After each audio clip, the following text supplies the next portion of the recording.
Okay student, आज आपण discuss करणार आहे आपलं नवीन chapter number 2 health and diseases. Okay, previously आपण फर्स्ट चॅप्टरवरती सगळं डिटेल लेक्चर बनवलेलं आहे की रॉबर्ट सरांचा क्रायटेरिया कोणता आहे, कोणत्या क्रायटेरियानुसार क्लासिफिकेशन 5 किंगडम क्लासिफिकेशन कशा प्रकारे दिलं आहे. आज आपल्याला त्याच्याचबद्दल अजून काही थोडंफार बघायचं आहे. ओके, तर आज आपला आहे टॉपिक, एक मिनिट.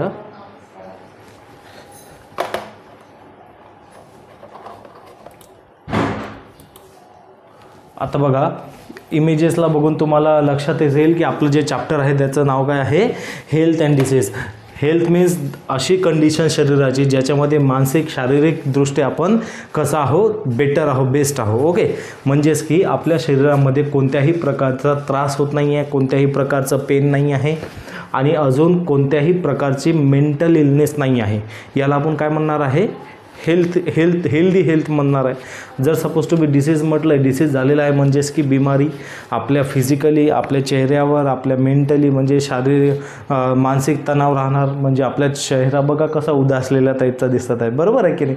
म्हणजेच की हेल्थ अँड डिसीज या दोन गोष्टी आपल्याला डिटेलमध्ये डिस्कस करायच्या आहे. याच्यामध्ये काय काय येणार आहे त्या सगळ्या गोष्टी आपल्याला आज बघायच्या आहे. तर सगळ्यात महत्त्वाचं म्हणजे याच्यामध्ये आपल्याला basic information, that is the health काय आहे आणि त्याच्यानंतर आपण बघणार आहे डिसीज काय. आता मला एक गोष्ट सांगा, जर सपोज टू बी मी शारीरिकदृष्ट्या ओके आहे, एकदम टणटण आहे, ओके, काहीच मला प्रॉब्लेम नाही, माझ्या शरीरामध्ये कोणत्याही प्रकारची त्रास मला होत नाही आहे, म्हणजेच की मी हेल्दी झालो आहे का? नाही, असं नाही आहे. का बरं नाही आहे? कारण की जर शरीरामध्ये फक्त आपण फिजिकली जर विचार करत असलं तर हेल्थी पर्सन किंवा हेल्थची डेफिनेशन आपल्याला करता येणार नाही. कारण की जर हेल्थ म्हटल्यानंतर त्याच्यामध्ये तुमची फिजिकल ॲज वेल ॲज मेंटल कंडिशन कशी आहे त्याच्यावरच डिपेंड आहे तुमची हेल्थ. समजलं इथपर्यंत? तर कशावर डिपेंड आहे? फिजिकल ॲज वेल ॲज मेंटल कंडिशनवर डिपेंड आहे. आणि समजा कोणत्याही पर्सनला डिसीज झालेला आहे असं जर आपल्याला म्हणायचं आहे तर त्यामध्ये सुद्धा याच दोन कंडिशन अप्लाय होणार की एखाद्या पर्सनची फिजिकल हेल्थ म्हणजे शारीरिकदृष्ट्या तो कसा आहे आणि मेंटल हेल्थ म्हणजे मानसिक त्याला काही प्रॉब्लेम नसायला पाहिजे, म्हणजेच की तो हेल्दी आहे. आणि जर या सगळ्या दोन गोष्टी प्रॉब्लेम येत असेल म्हणजेच तो कसा आहे, डिसीज पर्सन आहे. त्याच्यानंतर बघा, आता या खालच्या इमेजमध्ये बघा हेल्थची डेफिनेशन आपल्याला काय करायची आहे. याच्या आधी बघा या इमेजमध्ये त्याच्या चेहऱ्याच्या हावभाव, त्याच्या शरीराचं जे उठावदारपण आहे याच्यावरून आपल्याला समजते की तो किती सॅटिस्फाईंग, म्हणजे त्याला हेल्थचे इश्यू भरपूर कमी असेल या कंडिशनला, ज्या कंडिशनला इमेज आपण कॅप्चर केलेली आहे. ओके, आणि त्याच्यानंतर मेंटली स्ट्रॉंग आहे म्हणूनच तो त्याच्या फॅमिलीसोबत वेल बिहेवियर करत आहे. म्हणजेच की हेल्थची डेफिनेशन आपल्याला कसं करते ना, the state of complete physical, mental and social well-being. Physical, mental and social well-being, not merely any absence of disease. म्हणजे फक्त absence of disease झाला आहे का? नाही, is called as health. म्हणजे हेल्थला काय म्हणणार आहे आपण, जर तो पर्सनची फिजिकल ॲज वेल ॲज मेंटल आणि सोशली तो डिस्टर्ब नाही आहे, वेल आहे, काहीच प्रॉब्लेम नाही त्याला, तर म्हणजेच की तो हेल्दी पर्सन आहे किंवा त्याची हेल्थ कशी आहे, चांगली आहे.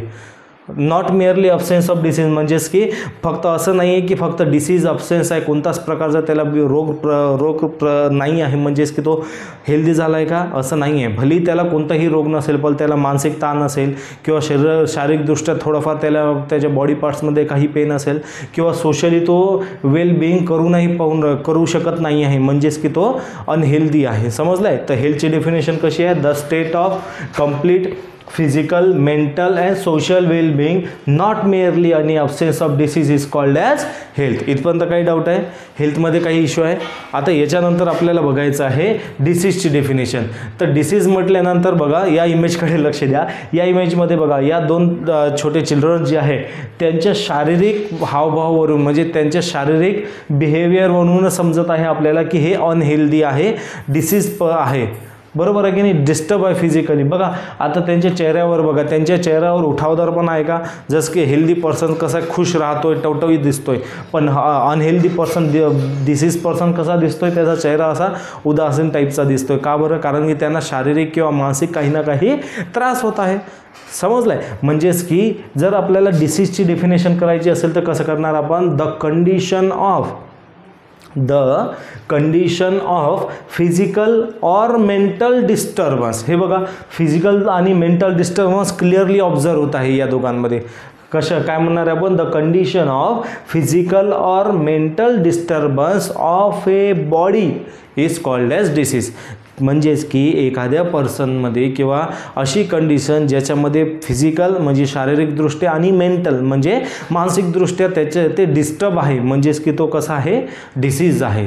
म्हणजेच की तो पर्सन कसा आहे, डिसीज पर्सन आहे, त्याला कोणते तरी रोग काही ना काही प्रॉब्लेम क्रिएट झालेले आहे. डिसीजची डेफिनेशन समजली. आता बघा तुम्हाला काय म्हटलं मी, बघा डिसीजची डेफिनेशन बघितली आपण आणि हेल्थची बघितली. हेल्थ म्हणजे काय म्हटलं मी तुम्हाला, की अशी कंडिशन फिजिकल ज्याच्यामध्ये फिजिकल, मेंटल आणि सोशल वेलबिंग आहे, not merely absence of disease, is called as health. आणि डिसीज कशाला म्हणतील, the condition of physical, mental or disturbance of a body is called as disease. इथपर्यंत काही डाऊट आहे.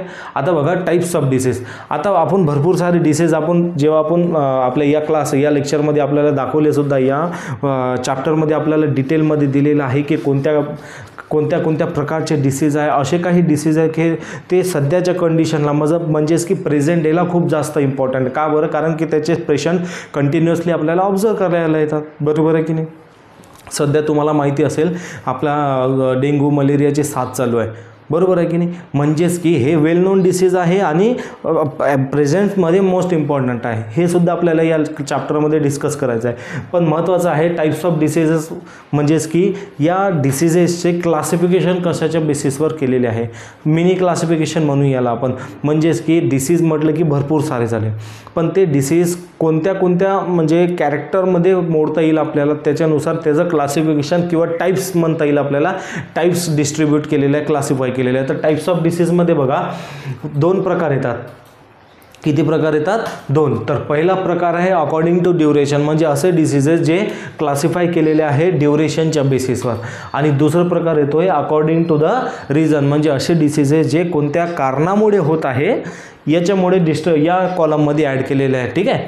आता बघा जेव्हा आपण डिस्कस करत आहे अकॉर्डिंग टू द ड्युरेशन, तर याच्यामध्ये 2 टाईप्स आहे, chronic disease and second one आहे ॲक्यूट डिसीज. ठीक आहे. आणि जर अकॉर्डिंग टू द रिझन म्हटलं आपण, तर रिझनमध्ये कोणते टाईप्स आहे, 2 टाईप्स आहे. कोणते, तर हेरिटरी डिसीज आणि ॲक्वायर्ड डिसीज. इथपर्यंत काही डाऊट आहे. कोणते अगेन बघा types of diseases. Types of डिसीजेसमध्ये पहिलं कोणतं आहे, अकॉर्डिंग टू द ड्युरेशन. या साईडला कोणतं आहे, अकॉर्डिंग टू द रिझन.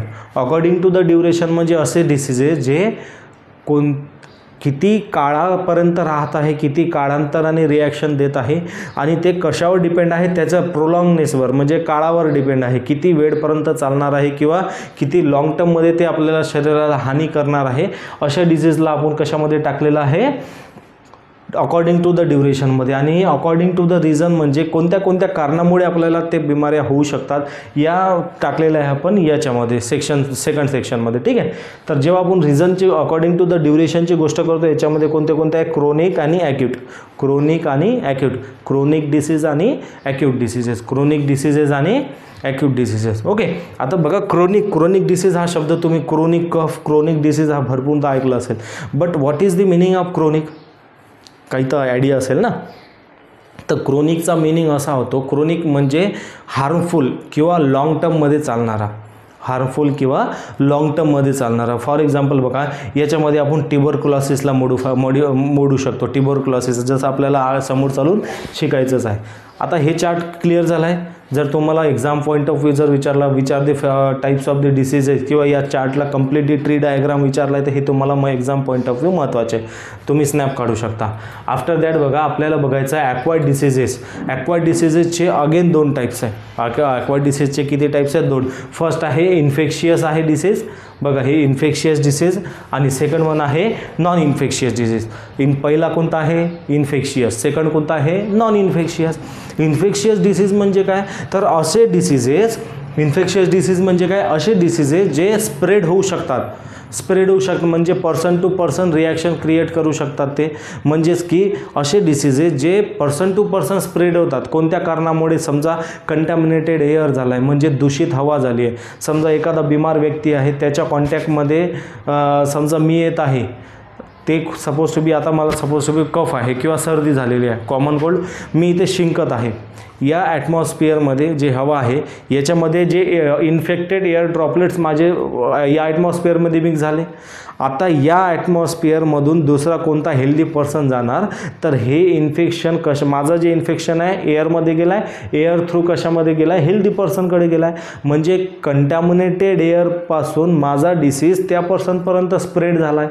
मग अशा डिसीजेसना आपण काय म्हणतो? Infectious disease. म्हणजे the disease which are spreading from one person to another person by contaminated air, contaminated water, contaminated food or vector. आता आपण बघणारच आहे तसे डेफिनेशन काय आहे आणि या सगळ्या गोष्टी. आणि नॉन इन्फेक्शियस म्हणजे असे डिसीजेस जे person to person spread out होत नाही इझिली, ओके, किंवा कोणत्याही वेक्टरमुळे, कोणत्याही म्हणजे कोणत्याही प्रोलॉंग कॉन्टॅक्टमुळे किंवा contaminated air, water, food share केल्यामुळे हे बिमारी पसरत नाही. अशा डिसीजला आपण म्हणू नॉन इन्फेक्शियस डिसीज. इथपर्यंत समजलं आहे? काही डाऊट आहे याच्यानंतर? आता याच्यानंतर बघा आपल्याला काय बघायचं आहे? आपल्याला बघायचं आहे इन्फेक्शियस डिसीजेस कोणते कोणते आहे.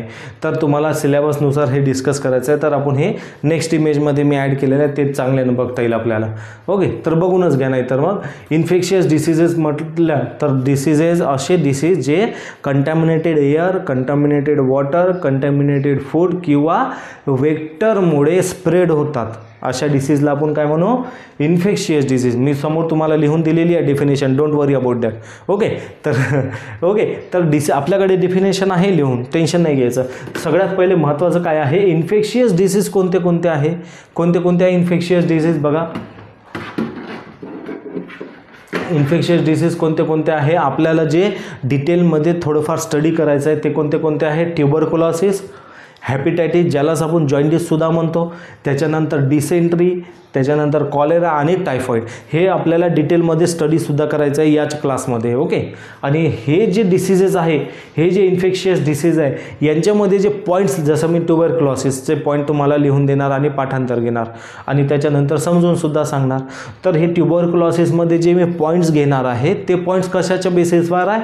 तर या 4 पॉईंट्सच्या बेसिसवर आहे. जसं आपण बघा रॉबर्ट विटकर सरांच्या क्रायटेरिया बघितले होते की नाही? तर त्या क्रायटेरियानुसार आपण किंगडम जे 5 किंगडम क्लासिफिकेशन होता, तर एका किंगडमचे जे पॉईंट्स आहे की कोणता युकॅरियोटिक आहे, कोणता प्रोकॅरियोटिक आहे, म्हणजेच की काय म्हटलं होतं आपण? Complexity of cell structure, complexity of organism, mode of nutrition, अशा प्रकारे बघितलं होतं ना आपण. त्याच प्रकारे tuberculosis, hepatitis, dysentery, cholera, typhoid यांचे जे पॉईंट्स आहे हे या 4 पॉईंट्सने आपण बघणार आहे. समजा फॉर एक्झाम्पल ट्युबरक्युलोसिसचं मला पॅथोजन कोण आहे विचारलं तर मला माहीत असलं पाहिजे मायोकार्डियल ट्युबरक्युली, बरोबर आहे की नाही? ट्युबरक्युलोसिसचा मोड ऑफ इन्फेक्शन काय आहे? तर मोड ऑफ इन्फेक्शन काय आहे? Prolong contact with the patient. Mode of, आता हे पहिले पॉईंट समजून घ्या तुम्ही. म्हणजेच की पॅथोजन म्हणजे काय? असा लिव्हिंग ऑर्गॅनिझम किंवा एजंट जे काय करणार? इन्फेक्शन स्प्रेड आउट करणार किंवा डिसीज क्रिएट करणार, अशा ऑर्गॅनिझमला आपण काय म्हणतोय? पॅथोजन. काय म्हणतोय? पॅथोजन. त्याच्यानंतर मोड ऑफ इन्फेक्शन. तर मोड ऑफ इन्फेक्शन कशाला म्हणू? कोणत्या कारणामुळे जे इन्फेक्शन आहे पसरलेलं आहे, झालेलं आहे, किंवा माझ्यापासून म्हणजे अनहेल्दी पर्सनपासून हेल्दी पर्सनपर्यंत कोणत्या प्रकारे, कोणत्या मोडने ते इन्फेक्शन पसरत आहे, हे पॉईंट्स कशामध्ये येणार? मोड ऑफ इन्फेक्शनमध्ये. त्याच्यानंतर मग सिम्पटम्स. तर सिम्पटम्स म्हणजे लक्षणे आपले. तर सिम्पटम्स कोणते कोणते आहे? सपोज टू आपल्याला सर्दी झाली, कशावरून माहीत पडते आपल्याला सर्दी झाली? मला हेडॅक होणार, त्याच्यानंतर रनिंग नोज राहणार, त्याच्यानंतर अजून काय होणार? त्याच्यानंतर काय होणार, सपोज टू बी ताप आला आहे तर फीवर, मला टेम्परेचर फील होणार. हे काय झाले, लक्षणे झाली आहे, म्हणजे ज्याच्यामुळे आपल्याला ओळखता येते की हे मला डिसीज झालेलं आहे. तर असे सिम्पटम्स कोणते कोणते आहे या डिसीजमध्ये ते बघायचे आपल्याला. आणि लास्ट वन आहे प्रिव्हेन्शन अँड ट्रीटमेंट.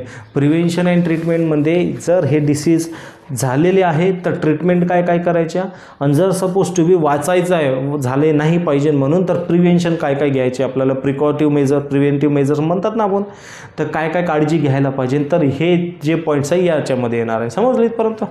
काही डाऊट आहे? काही डाऊट आहे याच्यामध्ये? एकदा तुम्ही स्क्रीनशॉट घेऊन घ्या म्हणजे तुम्हाला सोपं जाईल.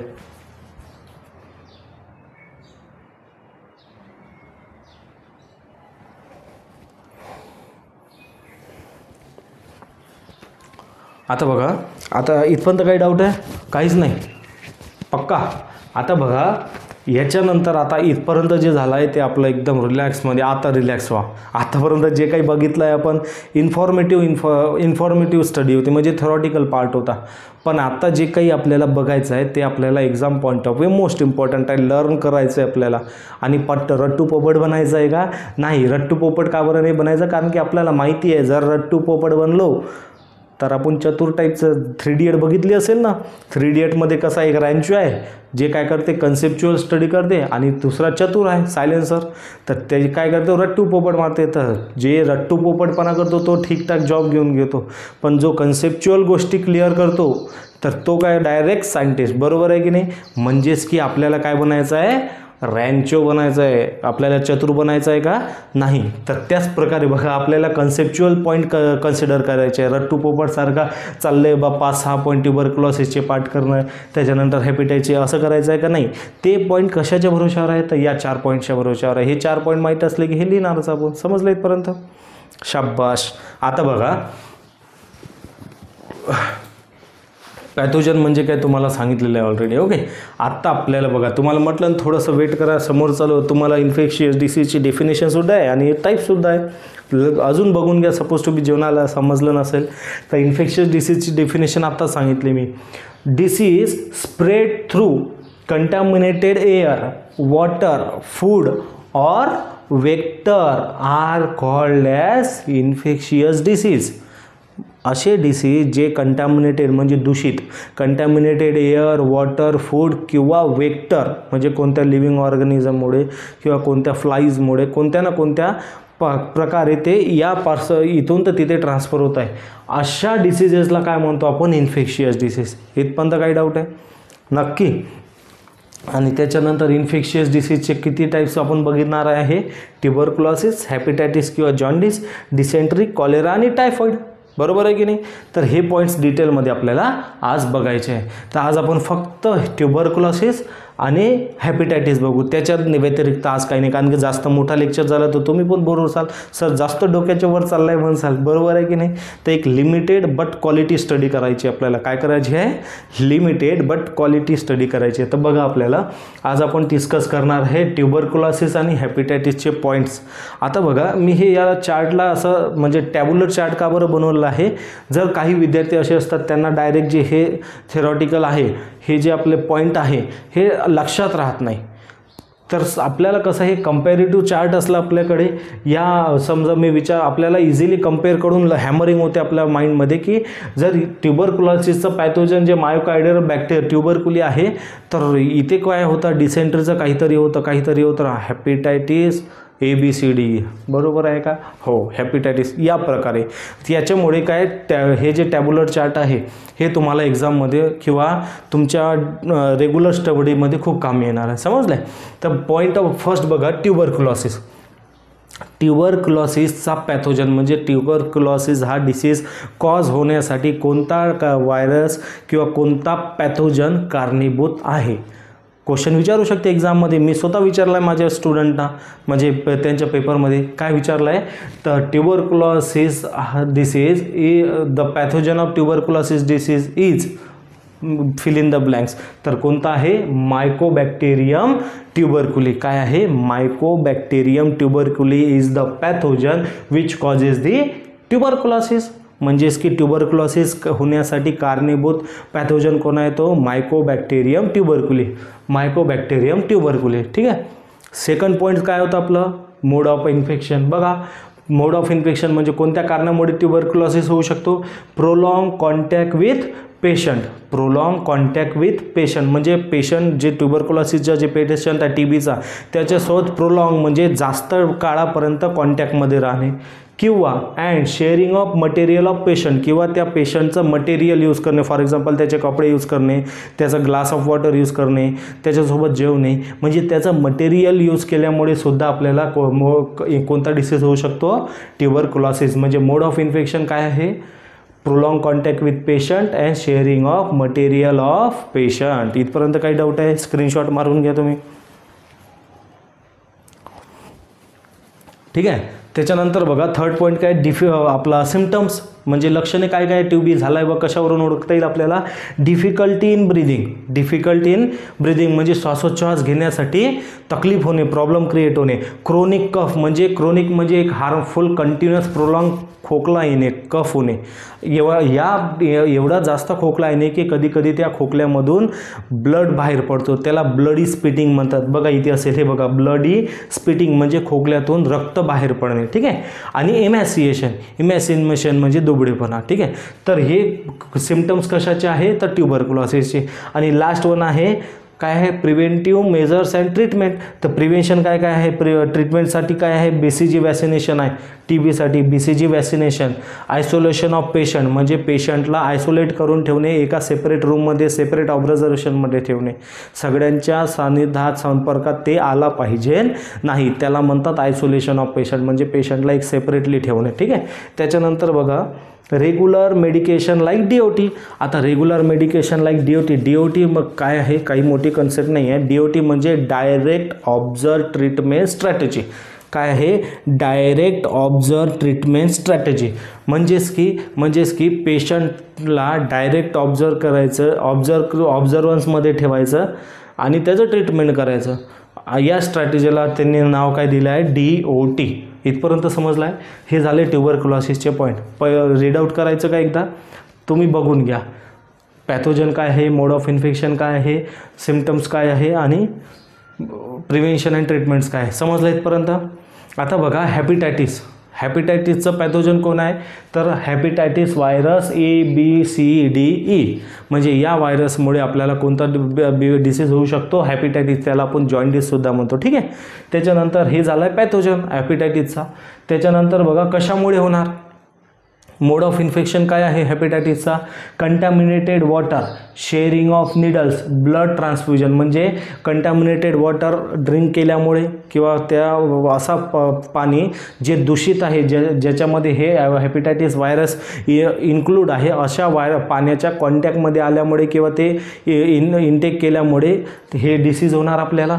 किंवा ब्लड ट्रान्सफ्युजन म्हणजे रक्त जे आपण शेअर करतो ना, डोनेशन, ब्लड डोनेशन. माझा इन्फेक्टेड ब्लड जर दुसऱ्या कोणाने घेतला मग तर त्यालासुद्धा तोच बिमारी होणार. त्याच्यानंतर शेअरिंग ऑफ निडल्स. समजा एखाद्या बिमार व्यक्तीला इंजेक्शन दिले आणि ते सेम सुई घेऊन तुम्हाला पण टोचली, म्हणजेच की त्याचं जे इन्फेक्शन आहे तुमच्यामध्ये ट्रान्सफॉर्म होणार. म्हणजेच की आपल्याला हेपेटायटिस जॉन्डिस होण्याचं कारणीभूत कोणते आहे, mode of infection, contaminated water, sharing of needle, blood transfusion. समजलं इथपर्यंत. त्याच्यानंतर बघा सिम्पटम्स म्हणजे हेपेटायटिस आणि जॉन्डिस होण्याचे कारण काय काय आहे, कोणते कारण आहे, येलो युरिन, लक्षणे कोणते आहे, येलो युरिन म्हणजे जे युरिन आहे येलो कलरची येणे. त्याच्यानंतर ओमेटिंग होणे, जीव मळमळ करणे, विकनेस, कमजोरी येणे, न्यूसिया म्हणजे असं ओमिटिंग आल्यासारखी वाटणे किंवा जी काय म्हणतात तर चक्कर आल्यासारखं असणे, कमजोरी वाटणे, त्याला म्हणतात. समजलं आहे. तर हे सगळे लक्षणे कशाचे आहे, तर हॅपेटायटिसचे. सर हे तर जास्तच डोक्याच्या वर चाललं आहे असं वाटत आहे का, तर काहीच टेन्शन नाही घ्यायचं, एकदम रिलॅक्समध्ये वाचायचं. 100% समजते तुम्हाला.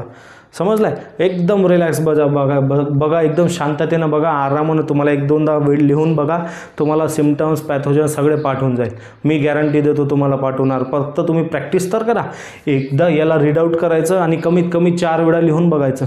4 वेळा लिहिल्यानंतर 5व्यांदा नाही लिहिणार तर मग मला म्हणसाल तुम्ही. ठीक आहे. तर तुम्ही प्रॅक्टिस कशी करायला पाहिजे, जे काही तुम्ही लर्न करत आहे विसरून जाताना तर 4 वेळा तर लिहून बघा. एकदा लिहून बघितलं, 2दा लिहून बघितलं, 4थ्यांदा लिहून बघितलं, 5व्यांदा आपोआप तुम्हाला पाठ होऊन जाणार, म्हणजे लर्न होऊन जाणार. समजलं आहे? तर प्रॅक्टिस करायची. त्याच्यानंतर सिम्पटम समजले आणि प्रिव्हेन्शन अँड ट्रीटमेंट. आता आपल्याला कंटॅमिनेटेड वॉटर पिल्यामुळे किंवा त्याच्या कॉन्टॅक्टमध्ये आल्यामुळे आपल्याला हा डिसीज होत आहे, तर वॉटरलाच बॉईल करून प्यायचं ना, तेच झालं आपलं प्रिव्हेन्शन. ड्रिंकिंग बॉईल वॉटर म्हणजे पाण्याला उकळून बॉईल करून थंड करून प्यायचं, म्हणजे आपल्याला कोणतं बिमारी होणार का जे पाण्यामुळे पसरते? नाही होणार. त्याच्यानंतर प्रॉपर क्लीन ऑफ हँड्स, म्हणजेच की आपण जे बाहेरून कधी आलो, गाडी चालून आलो, बाईक चालून आलो, खेळून आलो आहे, तर आपले जे दूषित हात राहतात, पूर्ण जम्स बसलेले राहतात हातावर, तर एकदा चांगल्यानं मस्त हात धुतले म्हणजे विषय संपला. आपल्याला जे डिसीज स्प्रेड आउट होतात कंटॅमिनेटेड हँड्समुळे, इन्फेक्टेड हँड्समुळे, ते होणार का? नाही होणार. भरपूर सोपं आहे, लॉजिकल गोष्ट आहे. तर हे सगळे पॉईंट्स आहे तुम्हाला एक्झाम पॉईंट ऑफ व्ह्यू महत्त्वाचे आणि भरपूर सोपे आहे. चांगल्यानं बघितलं ना तर लक्षात राहील. फक्त हे 2 पॉईंट कधीच विसरायचे नाही. ट्युबरक्युलोसिसचा पॅथोजन आहे मायकोबॅक्टेरियम ट्युबरक्युली, हेपॅटायटिस किंवा जॉन्डिसचा पॅथोजन आहे हेपॅटायटिस व्हायरस ABCDE. समजलं इथपर्यंत? इथपर्यंत काही डाऊट आहे का तुम्हाला? तर आज जे काही बघितलं आहे आपण, तर डिसीज कोणते कोणते आहे, त्यांचे टाईप्स काय आहे आणि इन्फेक्शियस डिसीजमधले 2 डिसीज. नेक्स्ट लेक्चरमध्ये याच्यानंतर आपण इम्पॉर्टंट डिसीज कोणते कोणते आहे ते सुद्धा डिस्कस करणार आहे. ओके, तर लाईक करा, शेअर करा, सबस्क्राईब करा. Suppose to be video lecture आवडलं असेल तर प्रिव्हियसली जर तुम्ही डिस्क्रिप्शन बॉक्समध्ये बघसाल तर तुम्हाला डिटेल लिंक भेटणार तिथे, किंवा तुम्हाला आयकॉनवर क्लिक करा. त्याच्यानंतर तुम्ही प्लेलिस्टमध्ये जाल सर, प्लेलिस्टमध्ये माझे प्रिव्हियस लेक्चर कंटिन्यू तुम्हाला बघायला भेटणार. ओके, तर 1 बाय 1 तुम्हाला सगळे प्लेलिस्टनुसार तुम्ही या व्हिडिओ लेक्चरची सिरीज बघू शकता, ज्याच्यामुळे तुमच्या कन्सेप्ट अजून जास्त क्लिअर होणार. ठीक आहे, तर बी ट्यून, नक्की शेअर करा, सबस्क्राईब करून ठेवा, बेल आयकॉनवर क्लिक करा. Okay, thank you.